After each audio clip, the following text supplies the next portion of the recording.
नमस्कार, आवाज समाचार देख रहे हैं आप और आपके साथ मैं हूं स्मिता रिशाल। वक्त हो गया 4 बजे की तमाम अहम और बड़ी खबरों का, जिस पर करेंगे नजर। लेकिन उससे पहले नजर इस वक्त की हेडलाइंस पर। बाजार ने बढ़त पर खत्म किया हफ्ता। सेंसेक्स 123 पॉइंट चढ़कर बंद। निफ्टी 18,300 के ऊपर रहा बरकरार। बैंक निफ्टी में रही 300 अंकों से ज्यादा की तेजी। जी सोनी मॉर्जर पर मंडराया खतरा। एनसीएलटी ने बीएसई एनएसई से फिर से मंजूरी पर विचार करने को कहा। एसएल ग्रुप की कंपनी शिरपुर गोल्ड में जील प्रमोटर पर फंड की हेराफेरी और नियमों की अनदेखी का आरोप। जील का शेयर गिरा। सीबीएसई ने जारी किए 10वीं और 12वीं बोर्ड के नतीजे। 10वीं में 93% से ज्यादा बच्चे हुए पास। 12वीं बोर्ड में 87% रहा रिजल्ट। बोर्ड नहीं निकालेगा किसी तरीके की मेरिट लिस्ट। वेबसाइट के साथ साथ डिस्क्लोजर और उमंग ऐप पर भी आप रिजल्ट देख सकते हैं, साथ ही डिजी लॉकर पर भी। गांधीनगर में पीएम मोदी ने किया 4400 करोड़ की योजनाओं का शिलान्यास। पीएम आवास योजना के तहत 19,000 लोगों को सौंपी घरों की चाबियां। व्हाट्सएप पर मिस कॉल के जरिए फ्रॉड रोकने की तैयारी। सरकार के नोटिस के बाद कंपनी का जवाब। एआई और मशीन लर्निंग से लगाएंगे लगाम। इस्लामाबाद हाई कोर्ट में इमरान को मिली बड़ी राहत। तोशखाना मामले में आपराधिक कार्रवाई पर रोक, लेकिन कोर्ट ने वारंट लेकर पहुंची लाहौर पुलिस। फिर गिरफ्तारी का खतरा मंडराया।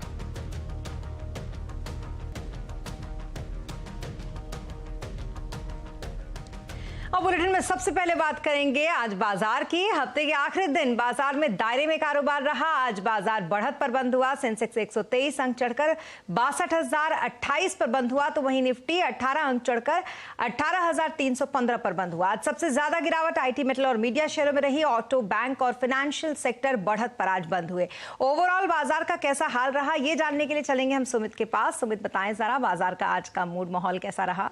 देखिए, अगर आज मार्केट्स की बात किया तो ओवरऑल एक सीमित रेंज के अंदर ही इंडेक्स कामकाज कर रहा था और स्टॉक स्पेसिफिक स्टोरीज मार्केट में पैन आउट हो रही थी। ये लगातार तीसरा सत्र जबकि भारतीय बाजारों ने एक दायरे में ही क्लोजिंग दी है, एक दायरे के बिल्कुल फ्लैट टू पॉजिटिव या फ्लैट टू नेगेटिव साइड पे जाकर क्लोजिंग देते हुए दिखाई पड़े हैं। मिड कैप स्मॉल कैप आज थोड़ा सा बैकफुट पे था। निफ्टी बैंक ने सपोर्ट किया, जिसके दम पे इंडेक्स में खरीदारी थी लोअर लेवल से, और उसी के आधार पर ही ओवरऑल इंडेक्स भी पॉजिटिव जाता हुआ दिखाई पड़ा। ऑटो में आज खरीदारी थी, सेलेक्टिव एफएमसीजी तेजी में थे। हालांकि मिड कैप स्मॉल कैप में कैश मार्केट के स्टॉक्स में बिकवाली थी। एडवांस डिक्लाइन के लिहाज से 1400-1500 शेयर तेजी में और उतने ही शेयरों में आज बिकवाली भी देखने को मिली। तो बहुत बड़ा कोई फायरवर्क नहीं था, लेकिन ऑल इन ऑल बाजार एक फ्लैटिश टोन पर था और कैश मार्केट के शेयरों में आज थोड़ी सी हल्का प्रेशर देखने को मार्केट्स में मिला। जी, इसके अलावा सेक्टर्स का आज कैसा हाल रहा सुमित? देखिए, क्योंकि आज ऑटो इंडेक्स जोरदार तेजी में था, तो निफ्टी के टॉप गेनर्स में भी आपको ऑटो के नाम ही दिखाई पड़ेंगे, जो कि नए हाईज बनाते हुए दिखाई पड़ रहे हैं। मिसाल के तौर पर आइशर मोटर 6.5% की जोरदार तेजी। महिंद्रा एंड महिंद्रा 2% ऊपर, इंडसइंड बैंक 2% ऊपर, एक्सिस बैंक करीब 1.5% के आसपास का उछाल यहां आता हुआ दिखाई पड़ा।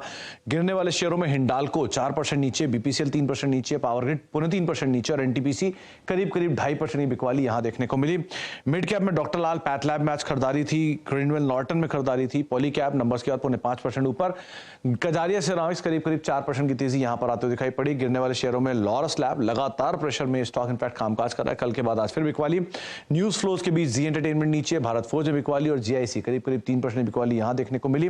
दबाव था मेटल में, तो जेएसएल, हिंडाल्को, हिंदुस्तान कॉपर, वेदांता 2.5 से लेकर 6% तक नीचे ये बंद हुए।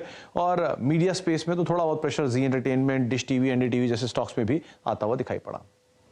जी, तो कुल मिलाकर कुछ ऐसा रहा मार्केट का हाल। बहुत शुक्रिया तमाम अपडेट के लिए आपका सुमित। और केआर चौकसी होल्डिंग के देवेंद्र चौकसी का कहना है कि अभी पूरे ऑटो सेक्टर में डिमांड बढ़ रही है, इसलिए अगर आप 10 साल के लिए निवेश पर पैसा बनाना चाहते हैं तो ऑटो थीम आपके लिए बेहतर है। तो मैं ऐसा समझता हूँ कि overall commercial vehicle is becoming the mainstay as far as auto is concerned, and it is a story which is not going to be for 1 or 2 years. Because if India is spending money for next 10 years in infrastructure, commercial vehicle as a segment within the auto space, I think would be probably driving it, I think, on a sustainable basis for next 10 years. Along with that, जैसे individual के हाथ में income बढ़ती है, तो certainly I think 4-wheeler would be the next aspiration stage, I think, from 2-wheelers. So that is where also we are likely to see the continued demand continuing for next few years. So overall, we believe, I think the auto segment is here to stay and stay for a longer period of time. क्या बाजार नए high की तरफ बढ़ रहा है? क्या आज आवाज अड्डा में इसी पर करेंगे बड़ी चर्चा शाम 7:57 पर।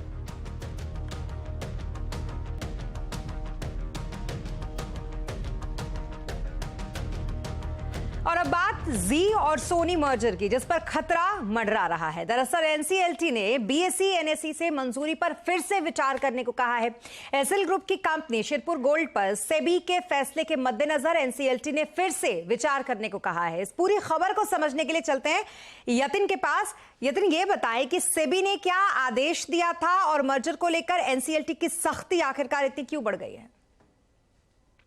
देखिए, जी और सोनी के जो मर्जर प्रोसेस है इसको एक बड़ा झटका लगा है। और एनसीएलटी में अगर हम बात करें तो जो लीगल काउंसिल है एनएससी और बीएससी के, वो कल कोर्ट में अपीयर हुए और इन्होंने एनसीएलटी को सेबी के एक ऑर्डर के बारे में अप्रेज किया।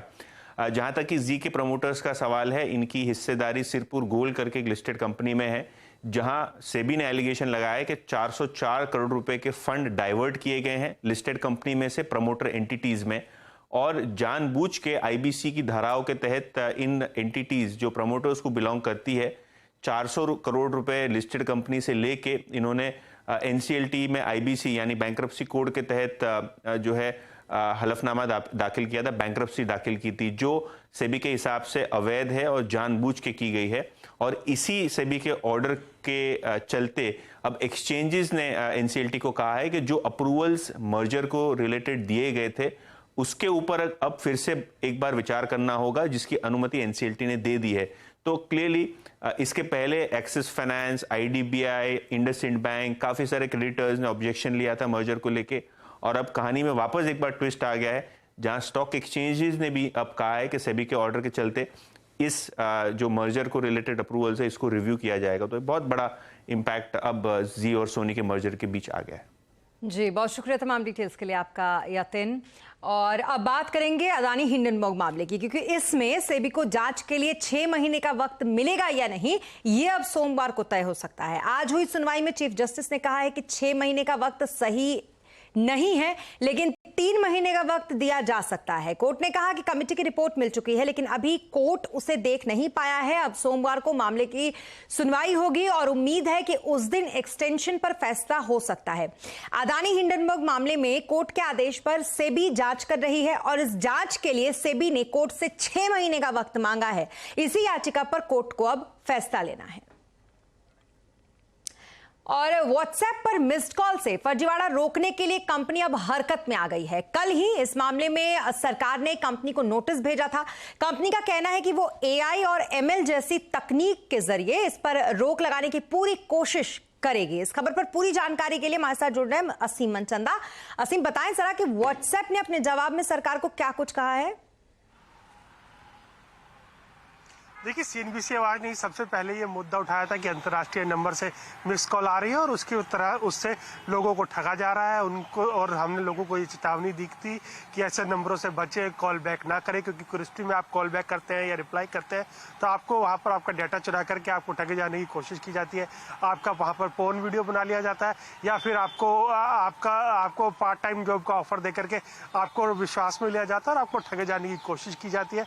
तो इसके बाद सरकार ने कंपनी को नोटिस भेजा और नोटिस भेज करके पूछा कि बताइए कि ये नंबर लोगों के उनको कहाँ से मिल रहे हैं, ये रैंडम कॉल्स आ रही हैं, कंप्यूटर जनरेटेड कॉल्स है, ये बॉट कॉल्स है, ये कॉल्स किस तरह से आ रही हैं। तो उसके बाद व्हाट्सएप ने भी अपना जवाब दिया। व्हाट्सएप ने क्या कहना है कि कंपनी इसको लेकर के काफ़ी संजीदा है और कंपनी इसको लेकर के काफ़ी काम भी कर रही है। आर्टिफिशियल इंटेलिजेंस और मशीन लर्निंग के जरिए कंपनी अपना एफर्ट बढ़ा रही है ताकि ऐसी मिस कॉल्स को आने से रोका जाए। तो कंपनी का दावा है कि अब आने वाले दिनों में मिस कॉल्स जो है आ रही हैं वो 50% तक कम होगी और कंपनी उपभोक्ताओं की सेफ्टी के लिए आगे भी ऐसे कदम उठाती रहेगी। तो कुल मिलाकर के हमारी खबर दिखाने के बाद व्हाट्सएप और सरकार हरकत में आ गई है और अब लोगों को ठगे जाने से बचाया जा सकेगा। शुक्रिया तमाम डिटेल्स के लिए आपका असीम। तो कुल मिलाकर आवाज की खबर का ये असर रहा। और अब बात करेंगे सरकार के एक बार फिर से, जिसने दिवालिया कानून के तहत बड़े मामलों के फास्ट ट्रैक निपटारे के लिए ठोस कदम उठा हो सकती है, क्योंकि सूत्रों के मुताबिक इसके लिए राय मशवरा फिलहाल किया जा रहा है। खबर पर ज्यादा जानकारी के लिए चलते हमारे संवाददाता आलोक प्रियदर्शी इस वक्त हमारे साथ हैं, उनके पास। आलोक, किस तरीके के कदम उठा सकती है सरकार इसको लेकर? बिल्कुल, देखिए, हाई वैल्यू इंसॉल्वेंसी के मामले जो खासतौर से अर्थव्यवस्था के लिहाज से काफी महत्वपूर्ण है, उनका रिजोल्यूशन फास्ट ट्रैक हो सके, इसे लेकर सरकार ठोस कदम उठाने की तैयारी कर रही है। सीएनबीसी आवाज को सूत्रों से जानकारी मिली है कि जो सबसे पहला कदम हो सकता है वो ये हो सकता है कि जो बड़ी कंपनियां हैं उनका रिजोल्यूशन एनसीएलटी के दायरे से बाहर किया जा सकता है, यानी कि जो क्रेडिटर्स हैं और जो पोटेंशियल बायर है उनके एग्रीमेंट को सीधे तौर पर एनसीएलटी में मंजूरी दिलाई जा सकती है। इसके अलावा जो दूसरा कदम उठाया जा सकता है, रियल एस्टेट के मामलों को लेकर जो आईबीसी में अलग से नियम बनाया जा सकता है।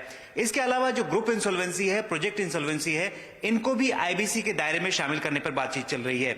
इसके अलावा जो एनसीएलटी में मामले जल्द से जल्द किस तरह से एडमिट हो सकें, इसको लेकर भी खास तैयारी की जा रही है। इसमें जो एनसीएलटी के जो खाली पड़े बेंचेज हैं जिनमें जजों की संख्या काफी कम है, वहां पर उनको फुल कैपेसिटी में भरने की भी काम चल रही है। और इसे लेकर जो हमें जानकारी मिली है कि जो एमसीए सेक्रेटरी की कल ही एनसीएलटी प्रेसिडेंट से मुलाकात हुई है और इन खाली पड़े पदों को भर्ती को लेकर चर्चा हुई है। इसमें जो सब्जेक्ट एक्सपर्ट्स और जो सीनियर लॉयर्स हैं उनको भी इसमें नियुक्त करने की पर चर्चा हो रही है, क्योंकि अभी तक देखें तो देश में करीब 20,000 से ऐसे मामले हैं जो कि पेंडिंग है, एनसीएलटी में एडमिट नहीं हुए हैं। अभी तक सिर्फ कुल मिलाकर 6,000 मामले ही एडमिट हुए हैं। तो जो एडमिट होने में दिक्कतें होती हैं, लिटिगेशंस होता है, उससे किस तरह से निपटा जा सके, इसको लेकर भी सरकार कदम उठा सकती है। जी, बहुत शुक्रिया तमाम डिटेल्स के लिए आपका आलोक।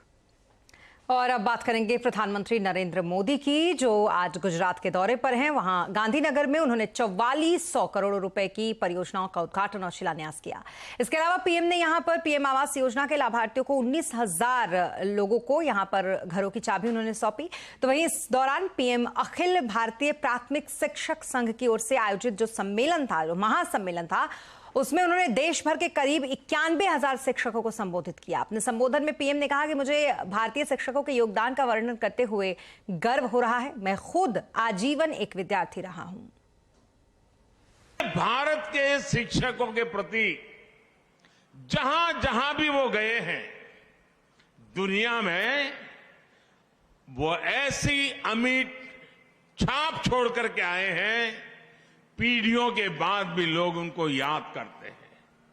साथियों, जैसे रूपाला जी गर्व से कह सकते हैं कि वो आजीवन शिक्षक हैं, मैं स्वयं में शिक्षक नहीं हूं, लेकिन मैं गर्व से कहता हूं कि मैं एक आजीवन विद्यार्थी हूं। मैंने आप सभी से समाज में जो कुछ भी होता है उससे बारीकी से ऑब्जर्व करना सीखा है। और गांधीनगर से ज्यादा जानकारी के लिए हमारे संवाददाता केतन जोशी जुड़ रहे हैं।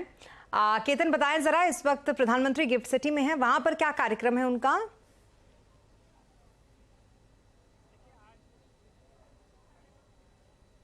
और अभी वो गिफ्ट सिटी गांधीनगर में है। आप बिल्कुल मेरे पीछे जो बड़ा टावर देख रहे हैं उनके नीचे एक गिफ्ट का कॉर्पोरेट हाउस है, वहां पर वो अभी मीटिंग ले रहे हैं। और यहाँ पर उनके साथ 18, चाहे वो किसी बड़ी कंपनी के सीईओ हो या तो फाइनेंशियल इंस्टीट्यूशनल के जो हेड हो, वो उनके साथ मीटिंग कर रहे हैं। अभी एनएससी के एमडी आशीष चौहान जी है, सिंगापुर एक्सचेंज के एमडी है, एचएसबीसी बीओबी के चेयरमैन भी उनके साथ है, आईओसी और जीआईसी के चेयरमैन भी उनके साथ है। और जो 2 बड़ी यूनिवर्सिटी यहाँ पर आने वाली है, ऑस्ट्रेलिया की डिकन यूनिवर्सिटी और एक एशियन कंट्री की एक यूनिवर्सिटी, उनके चांसलर भी आज यहाँ प्रधानमंत्री के साथ बैठक कर रहे हैं। लगातार जो सूत्रों ने बताया कि 2 घंटे तक उनकी मीटिंग चलेगी। और जब वो गुजरात के मुख्यमंत्री थे तब यहाँ पर शिलान्यास किया था गिफ्ट सिटी का, और तब किसी ने कल्पना भी नहीं की थी कि इनका दायरा इतना बढ़ जाएगा। और प्रधानमंत्री का यही आशय है कि जो दुबई और सिंगापुर एक्सचेंज है वो उसी तर्ज पर गिफ्ट सिटी गांधीनगर भी कार्य करे, तो उसी सिलसिले में वो पूरा जायजा ले रहे हैं। और जुलाई महीने से यहाँ जो सिंगापुर निफ्टी है उनका पूरा कामकाज गिफ्ट सिटी में ट्रांसफर हो जाएगा। तो सिंगापुर एक्सचेंज के एमडी भी है, आशीष चौहान साहब भी है। तो हम कुल मिलाकर कह सकते हैं कि जो भविष्य की एक रूपरेखा है गिफ्ट सिटी की, उसी दिशा में गिफ्ट सिटी आगे बढ़ रहा है कि नहीं, और क्या क्या दिक्कतें हैं और क्या क्या करना चाहिए, ये सारी चीजों का आकलन कर रहे हैं। और शायद और 1-8 घंटे वो यहाँ पर मीटिंग करेंगे और गिफ्ट सिटी के ऊपर पूरा जायजा लेंगे। जी, बहुत शुक्रिया तमाम डिटेल्स के लिए आपका केतन। और प्रधानमंत्री के बाद अब बात करेंगे सचिन पायलट की। अपनी ही सरकार के खिलाफ जनसंघर्ष यात्रा निकाल रहे सचिन पायलट ने गहलोत से अब आर पार की लड़ाई बिल्कुल ठान ली है। अब पायलट ने खुलकर अपनी ही पार्टी की सरकार के कार्यों को लेकर विरोध करना भी शुरू कर दिया है। यात्रा के दौरान पायलट ने अजमेर में यह कहा कि भ्रष्टाचार कहां नहीं होता, लेकिन आप उसे हटाने के लिए कोई कदम नहीं उठा रहे हैं। यहां पर सीधा सीधा उनका हमला जो था वो गहलोत की तरफ था। तो वहीं पायलट की इस यात्रा को देखते हुए कांग्रेस के राजस्थान प्रभारी ने दिल्ली में बैठक बुलाई है। करप्शन कहां नहीं होता, करप्शन होता है, लेकिन करप्शन को खत्म करने के लिए क्या प्रभावी कदम उठा रहे हैं, जो लोग इन्वॉल्व हैं उन तक क्या जांच पहुंच रही है, क्या पारदर्शिता से जांच हुई है। पेपर लीक की जब जांच हो रही थी तभी स्टेटमेंट आया कि ना तो कोई नेता इन्वॉल्व है ना कोई अधिकारी इन्वॉल्व है। जांच खत्म हुई नहीं, हम पहले से डिक्लेयर कर देंगे तो क्या जांच रह जाएगी। एंड में क्या हुआ, अभी एक आरपीसी के सदस्य को अरेस्ट किया है, तो ये इसकी जड़ें और गहरी हो सकती हैं। मैं लांछन नहीं लगा रहा हूं, लेकिन जांच पारदर्शी हो ये सुनिश्चित करने की जिम्मेदारी हम सब लोगों की है। और यहाँ रुकेंगे एक छोटे से ब्रेक के लिए, लेकिन जल्द होंगे हाजिर। आप बने रहे हमारे साथ।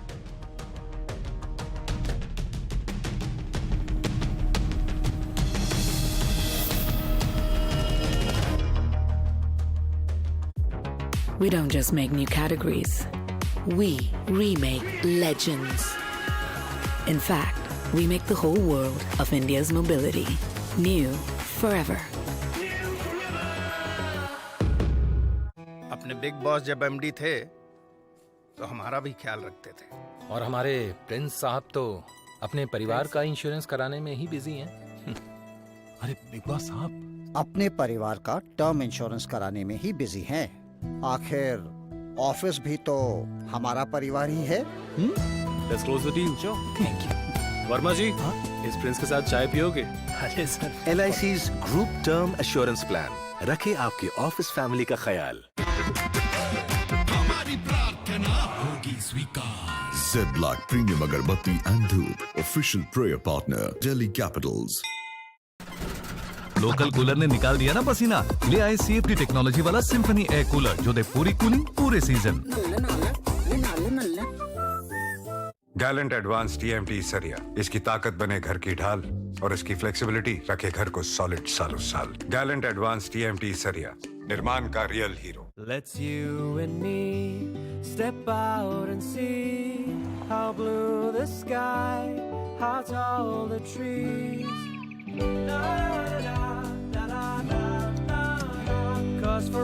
Skoda brings you Kushaq and Slavia, India's safest family cars. Nifty का ये लेवल 30,440 अगर होल्ड कर रहा है तो शायद हमारा दिन अच्छा हो सकता है। अपने पहले ट्रेड से बनाइए अपनी हर मॉर्निंग को रॉकिंग। लॉजिकली अगर इतना रुपये वीक होगा तो बैंक्स गिरने चाहिए और IT चलना चाहिए। मार्केट के सबसे अनुभवी और भरोसेमंद एक्सपर्ट्स के साथ जिस तरह से स्ट्रेंथ बनी है, ये 325 पे रखना है। बुल या बियर के फियर फैक्टर को कहिए गुड बाय। मार्केट अब स्टेबिलिटी दिखा रहा है, तो अब आप बाकी स्टॉक्स पर एक कॉल ले सकते हैं। देखिए पहला सौदा CNBC आवाज पर। Co-powered by Canara Bank. Together we can. As India makes strides towards sustainability, Tata Power and News 18 Network launched a unique movement that empowered India to make meaningful change. Sustainable is attainable, a path-breaking initiative with the aim of bringing people together to spark conversations around sustainability, demystifying futuristic technology to enable our society and industry to make meaningful change, to spread ideas that will reduce our burden on natural resources and build a society and a world where the environment can flourish.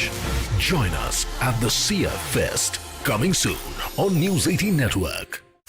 10 के दमदार trace में आपका स्वागत है। हर रोज 10 बजे रहिए एक धमाकेदार शो के लिए तैयार। आपके इन्वेस्टमेंट कॉल्स क्या रहेंगे? वो चैनल पे स्टॉक लिस्ट है, स्टॉक का 3155 पे। मार्केट के मास्टर्स देंगे दमदार ट्रेडिंग आइडियाज। आपकी इस समय की फ्रेश कॉल। एक स्टॉक काफी वक्त से जो पसंद है वो है मिड कैप IT। 150 का स्टॉप लॉस प्लेस कीजिएगा, 910 के टारगेट्स में देखते हैं। जो बनाएंगे हर रोज आपकी कमाई की पिक्चर सुपरहिट। ये स्टॉक के टारगेट्स लगभग 615 रुपए के रहेंगे। देखिए 10 के दमदार ट्रेड सिर्फ CNBC आवाज पर। एक आवाज जो कभी दबती नहीं, ये वो चैनल नहीं है जहाँ पे शोर मचा के आप डिबेट करें। एक आवाज जो सामने लाती है असली मुद्दे। भगवान राम और रामचरितमानस पे इस तरीके की टिप्पणियां राजनीति से प्रेरित हैं क्या? एक आवाज जो सिर्फ देश को रखे आगे। क्या बिहार में अब 2024 का चुनाव मंडल और कमंडल के बीच में होगा? बहस के शोर से अलग देश की सबसे असरदार बहस देखिए आवाज अड्डा। फ्यूचर एक्सप्रेस में आप सभी का स्वागत है। FNO मार्केट का हर एक्शन। मेजरली आपको वो शेयर तेजी में दिखाई पड़ेंगे जहां पर हैवी वेट्स या बाइंग है भी तो बहुत सेलेक्टिव है, लेकिन प्रेशर बैंक्स में। कॉल ऑप्शन ले या पुट ऑप्शन। एक मोमेंटम चालू हो गया है बैंक निफ्टी में टुवर्ड्स सेल टारगेट्स 37,500 भी लेके जा सकता है। जानिए किन स्टॉक्स में होगी आपकी जबरदस्त कमाई। 1640 की कॉल में आप लॉन्ग जाएंगे, 66 रुपए का टारगेट और करीब 42 का स्टॉप लॉस यहाँ पर मेंटेन कर सकते हैं। देखिए फ्यूचर एक्सप्रेस के प्रायोजक हैं एंजल वन।